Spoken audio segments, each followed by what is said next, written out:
순우리말에 보면요, 오늘도 있고 어제도 있습니다. 그런데 내일은 없어요.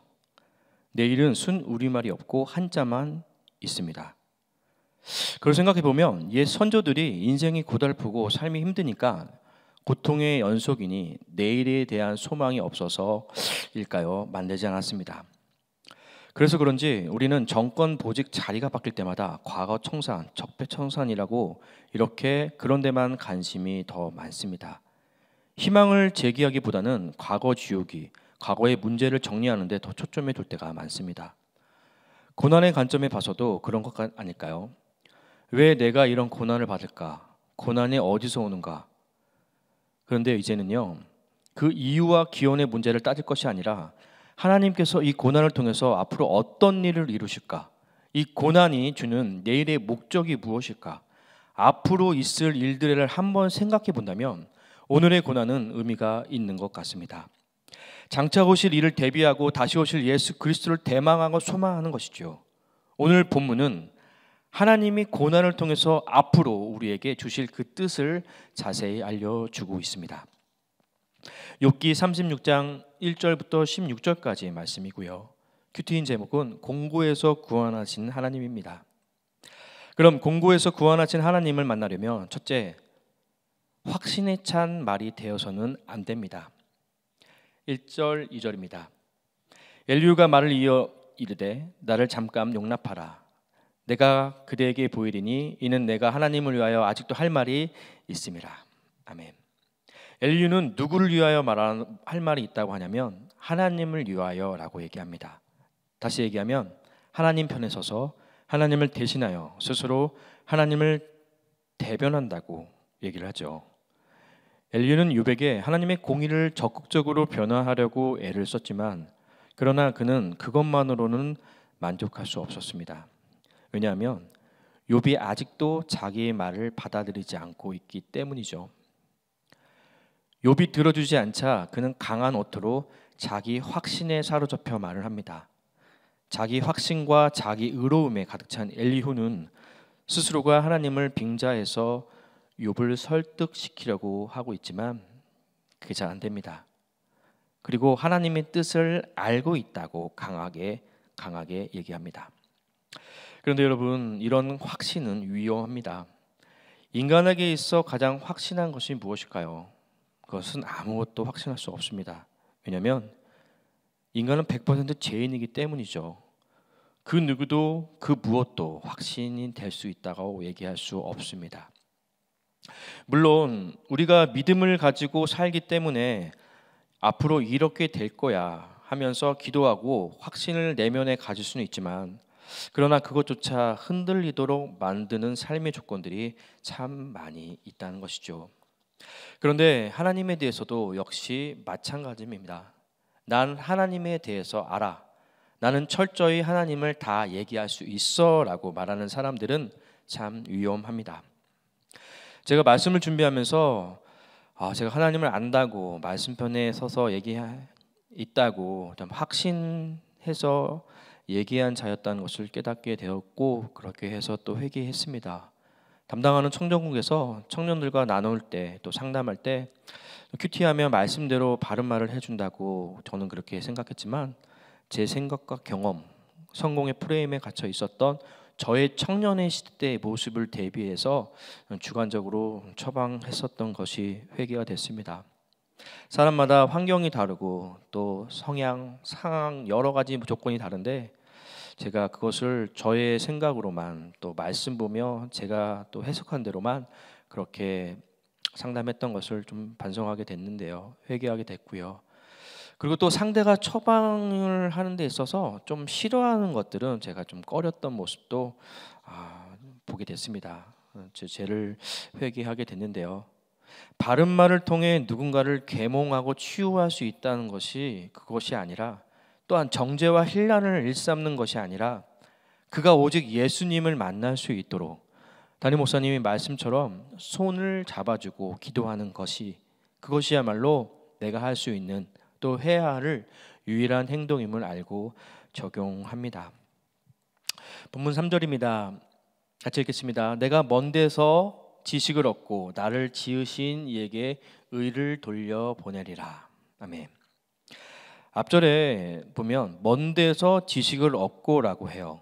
먼 데가 어딜까요? 먼 데서 지식을 얻었다고 얘기를 하는데요. 먼 나라에서 얻은 지식, 유학일까요? 여기서 먼 데서 지식이라 하면 엘리후는 먼 나라에서 배운 지식이 맞는 것 같습니다. 자신이 하늘나라에서, 먼데 하늘나라에서 하나님께 직접 배운 지식이라고 얘기하는데, 정리하면 하늘나라에서 유학을 했고 전공은 천상학이고 지도교수는 하나님이시다라는 거겠죠. 단지 추측입니다. 이렇듯 엘리후는 자신의 지식의 출처가 하나님임을 강하게 밝히고 있는데요. 여러분, 엘리후의 이런 모습이 어떻습니까? 이것을 보고 우리는 뭐라고 얘기하냐면 자랑질이라고 합니다. 또 요즘 청년들은요, 뭐라고 얘기하냐면 자랑 앞에 개를 붙입니다. 저는 엘리후에게 이렇게 얘기하고 싶습니다. 안 물었다고 하는 뜻이죠. 저도 사실 유학을 다녀왔는데요. 엘리후의 이 자랑질이 저는 왜 이해가 되는 걸까요? 저도 참 악하고 음란합니다. 이해가 되는 거 보면요. 저도 유학 가서 학위를 받는 걸 자랑하고 싶어 해요. 특히 유학은 머리 좋은 사람이 가야 되는데 저처럼 머리 나쁜 사람이 엉덩이로만 공부했던 제가 F 맞는 것도 수두룩했고 학기를 다시 다녔던 경우도 많았기 때문에 그거를 또 자랑하고 싶고요. 또 개척교회 목사이신 부모님께 손을 벌리지 않았다는 것, 유학비랑 생활비를 제가 감당했다는 것, 또 그것도 그렇게 자랑질을 하려 합니다. 사람들은 저에게 안물이라고 얘기하겠죠. 참 교만과 자기애가 강한 저를 회개합니다. 엘리후도 자신의 말을 설득하는 데 있어서 욥과 세 친구가 듣지를 않으니까 계속 어필하고 반박합니다.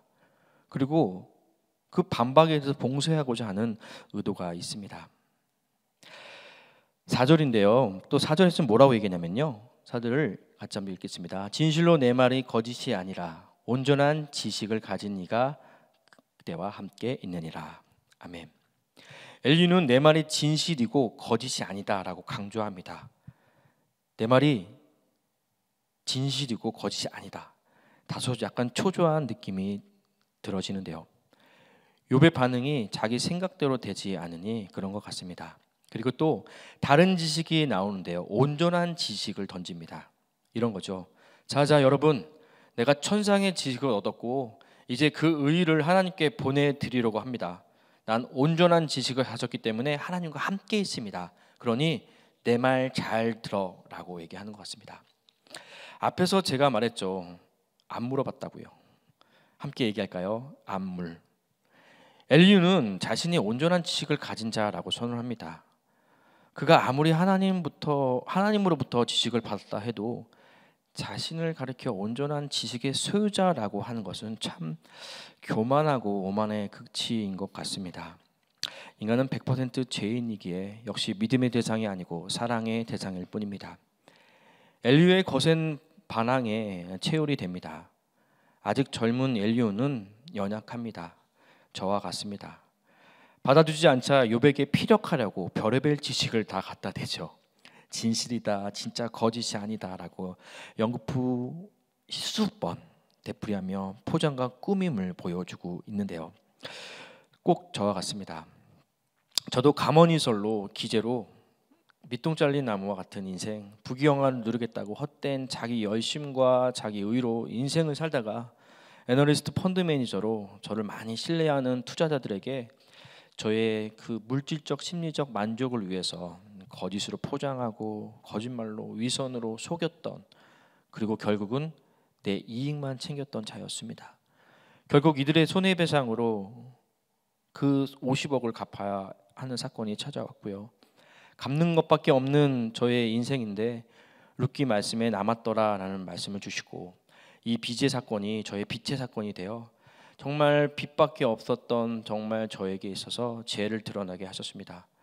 갚기만 하는 인생, 여전히 빚진 인생, 저를 살리신 예수님의 그 은혜를 기억하고 이제는 남는 인생으로 약재료로 많은 영혼들에게 저의 이 수치를, 사기쳤던 이 수치를 드러내려고 합니다.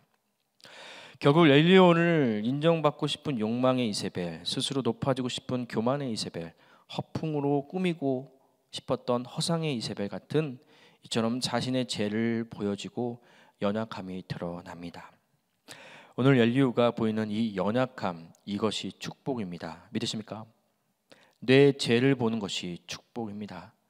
우리가 가진 지식은 사람을 구원할 수 없습니다. 뭐가 구원하냐면요, 바로 그리스도의 사랑입니다.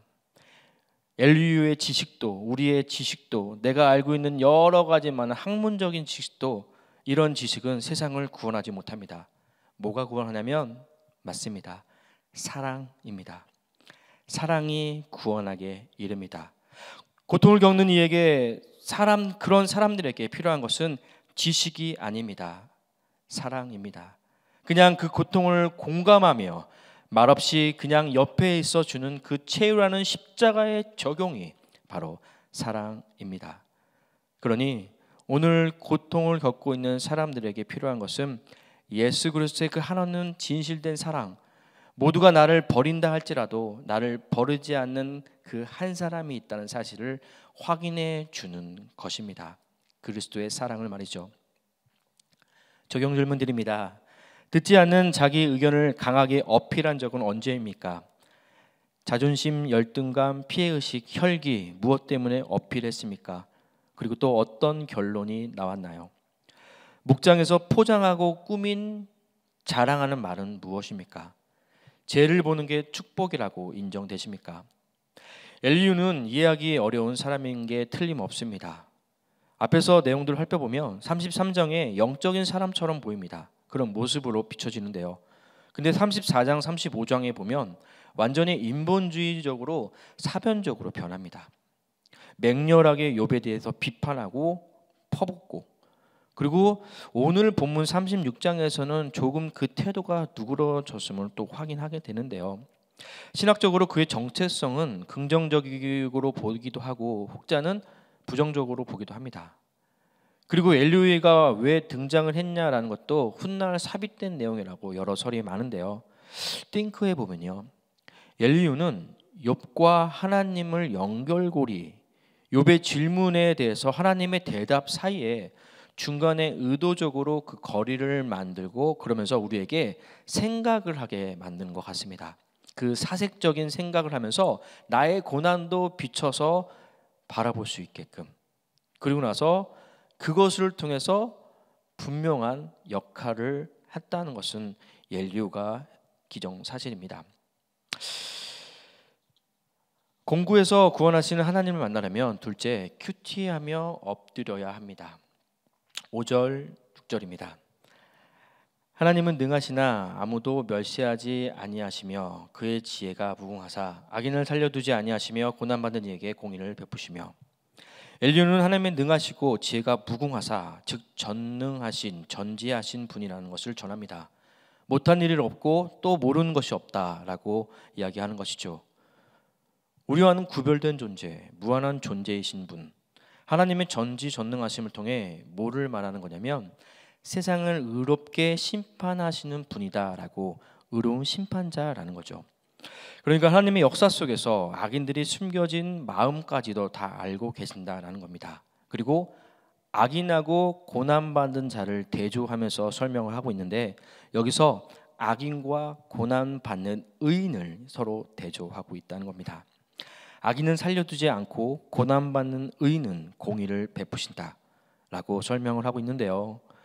공의의 언어로 그 원어를 살펴보면 미스파트라고, 그 뜻이 판결, 공식적인 선언이라는 뜻입니다. 지극하면 무고하게 고난당한 자의 억울함을 해결해 주는 것을 의미한다는 것이죠.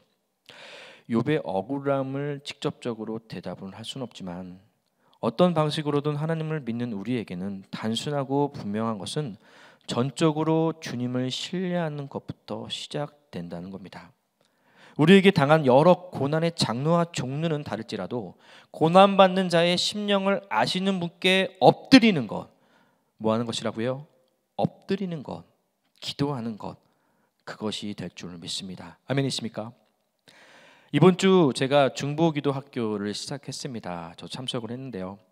기도에 대한 강의를 연달아서 연거푸 2번 듣고 조별로 기도하고 한 주에 몇 분씩 기도 제목을 나누면서 전체가 함께 그분을 위해서 중보기도하는 시간을 갖습니다.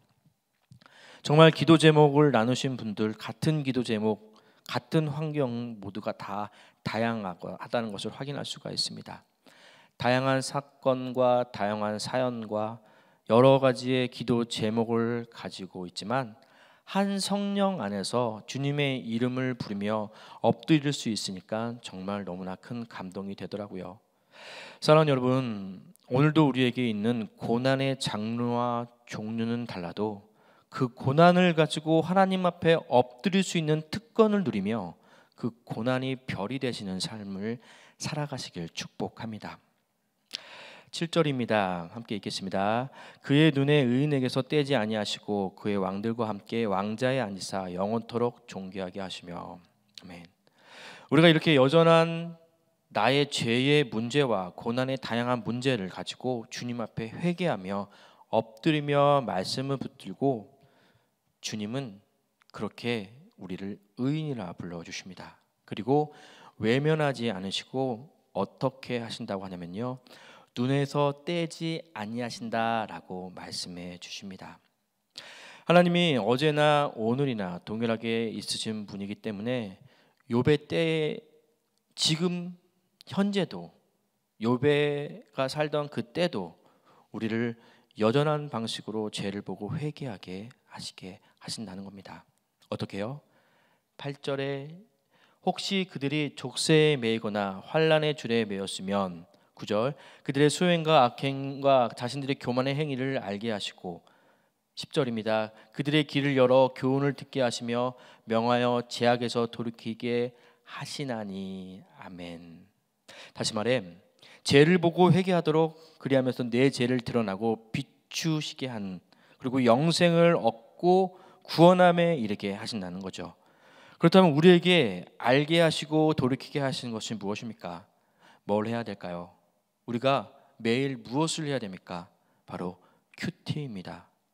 삶의 찰나에서 영원까지 이정표가 되시고 동행자 인도자가 되셔서 우리가 매일 붙잡고 붙들고 가는 그것이 바로 큐티입니다. 그 큐티할 땐요, 신금을 울리는 부흥회를 경험케 또 하시고 팔복산 기도회 같은 폭포수 같은 은혜를 느끼게도 하시고 잔잔하게 적셔주시고 내려주시는 그 은혜를 누리며 때로는 완악한 우리의 마음을 좋은 밭이 되게 하시는 은혜를 누리게 하십니다. 우리의 죄에서 구원하신 하나님의 영원토록 동일하시고 우리를 구원하시는 그 방법도 영원토록 동일한 십자가인 줄 믿습니다. 그러므로 우리 가정이 살아나고 우리 자녀들이 살아나는 방법도 다르지 않습니다. 내가 내 십자가를 지고 예수님을 따르고 내가 죽어주고 썩어지는 적용으로 미랄로 살아가는 것, 그럴 때 우리 가정이 살리고 우리 자녀를 살게 하는 방법일 줄 믿습니다.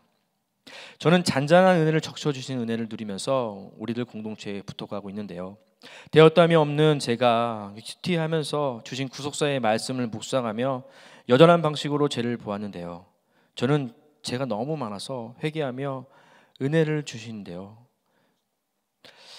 저희 집에 더 깊게 큐티하고 십자가의 적용으로 더 회개하라는 사건을 주셨습니다.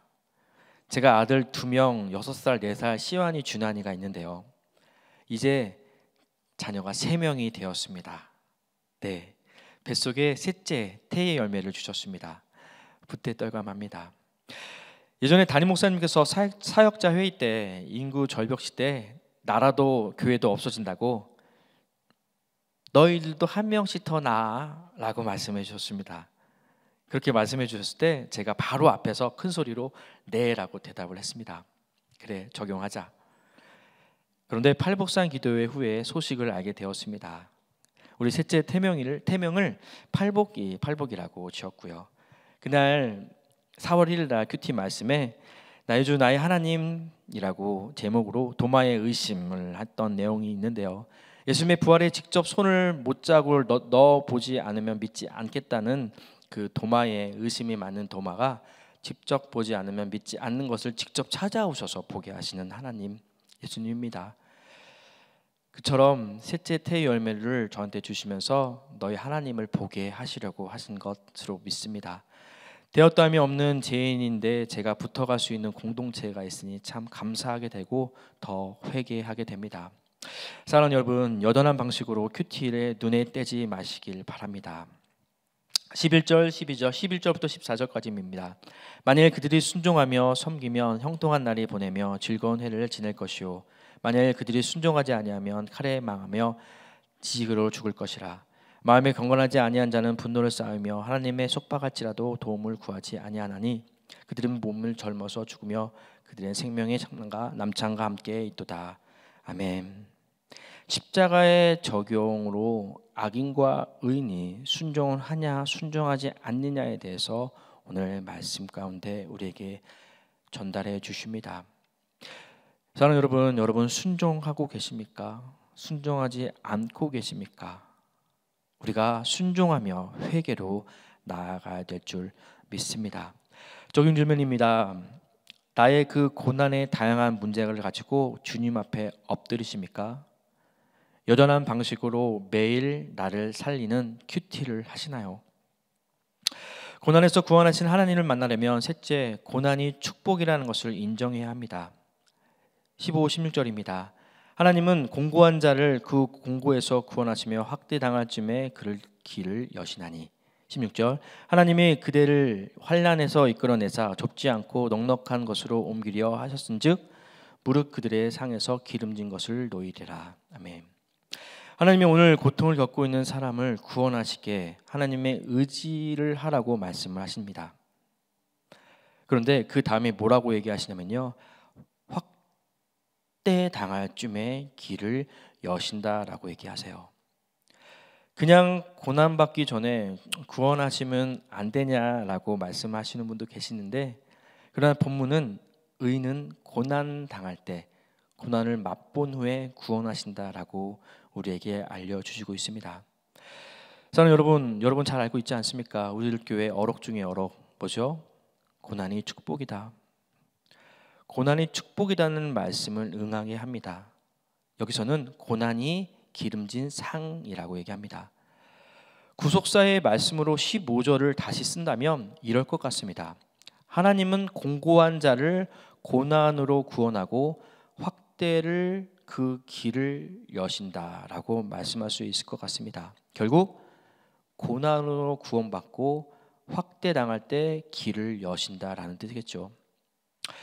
나에게 주신 고난을 통해 나의 죄를 보며 그것을 드러내며 빛을 비추어 회개하며 영원토록 마르지 않는 풍부한 그 영원한 만찬의 그 천국에서 영생을 보게 하신다는 것이죠. 구원을 얻는다는 겁니다. 사랑하는 여러분, 고난의 그 기름진 상, 고난이 상입니다.